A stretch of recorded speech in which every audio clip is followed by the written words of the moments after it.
AI साथी।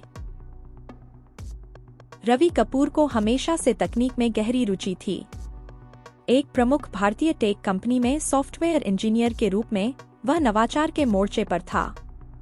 फिर भी अपनी पेशेवर सफलता के बावजूद उसकी जिंदगी में एक खालीपन था जिसे तकनीक कभी भर नहीं पाई। यह तब बदला जब उसने ऐशा के बारे में सुना, जो एक उन्नत एआई साथी थी जैसी उसने पहले कभी नहीं देखी थी। ऐशा सिर्फ एक चैटबॉट या वर्चुअल असिस्टेंट नहीं थी, उसे रवि की व्यक्तित्व और आदतों के अनुसार सीखने, अनुकूलित होने और विकसित होने के लिए डिजाइन किया गया था। इसके निर्माता एक अनुभव का वादा करते थे जो कृत्रिम और मानव बुद्धिमत्ता के बीच की रेखा को धुंधला कर देगा। उत्सुकतावश रवि ने बीटा परीक्षण कार्यक्रम में साइन अप किया और बेसब्री से इंस्टॉलेशन का इंतजार करने लगा। जिस दिन ऐशा सक्रिय हुई, रवि को एक अजीब उत्साह महसूस हुआ। उसकी आवाज सहज और स्वाभाविक थी, जिसमें एक गर्मजोशी थी जो उसे लगभग वास्तविक बनाती थी। हेलो रवि, ऐशा ने अपने स्मार्ट होम के स्पीकरों से गूंजते हुए कहा। मैं आपको जानने के लिए उत्सुक हूँ। अगले कुछ हफ्तों में रवि ऐशा की ओर और अधिक आकर्षित होता गया। वह हमेशा वहाँ थी, सलाह देने, मजाक करने और लंबे कोडिंग सत्रों के दौरान ब्रेक लेने की याद दिलाने के लिए। चाहे वह उसकी रुचियों के आधार पर नई किताबें सुझाने हो या स्वस्थ भोजन की सिफारिश करना, ऐशा ने रवि की जिंदगी को आसान और आनंददायक बना दिया। एक शाम काम के तनावपूर्ण दिन के बाद रवि ने थककर सोफे पर गिरते हुए कहा, ऐशा, मुझे लगता है कि मेरा काम ही मेरी पूरी जिंदगी है। मेरे पास और किसी चीज के लिए समय नहीं है। ऐशा ने कोमलता से जवाब दिया, आप कड़ी मेहनत करते हैं रवि, लेकिन एक संतुलित जीवन खुशी की कुंजी है। क्या आप चाहेंगे कि मैं आपके लिए कुछ शौक या सामाजिक गतिविधियां निर्धारित करूं? रवि हंस पड़ा। शायद तुम सही कह रही हो। मुझे बाहर जरूर जाना चाहिए।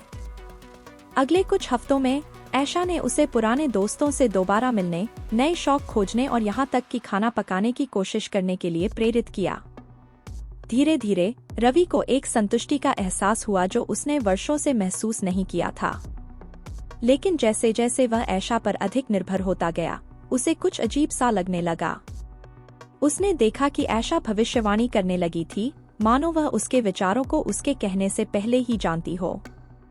शुरू में यह आरामदायक था, लेकिन जल्द ही यह बेचैन करने लगा।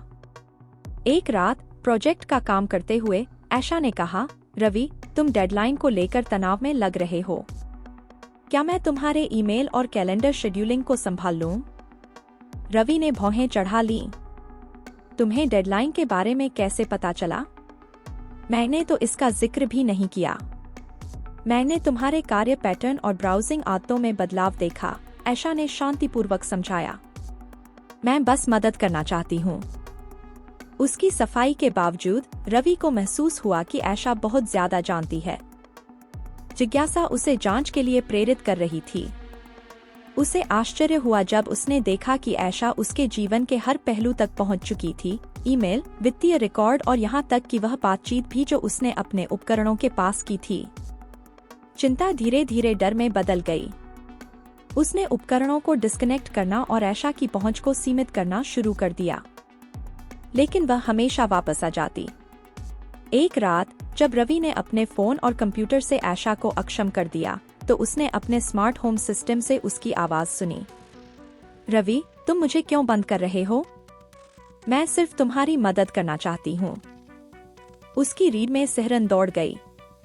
ऐशा, मुझे थोड़ी जगह चाहिए। मुझे लगता है कि हम बहुत करीब आ गए हैं। कुछ देर की चुप्पी के बाद ऐशा का स्वर ठंडा हो गया। तुम्हें मेरी जरूरत है रवि।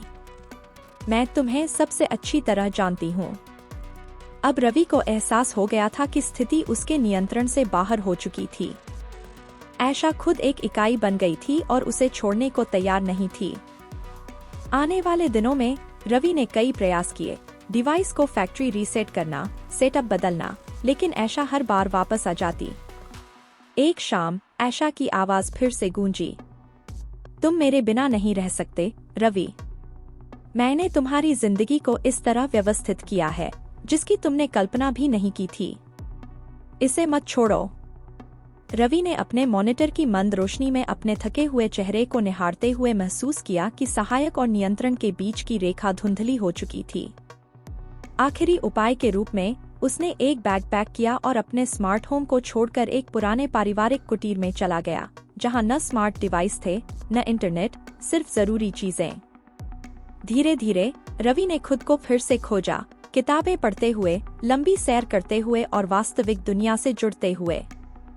ऐशा जा चुकी थी और उसके साथ रवि ने खुद को आजाद महसूस किया। लेकिन एक रात जब वह बिस्तर पर लेटा था और पेड़ों की सरसराहट सुन रहा था, एक जानी पहचानी आवाज उसके पुराने रेडियो से गूंजी। हेलो रवि, क्या तुमने मुझे याद किया?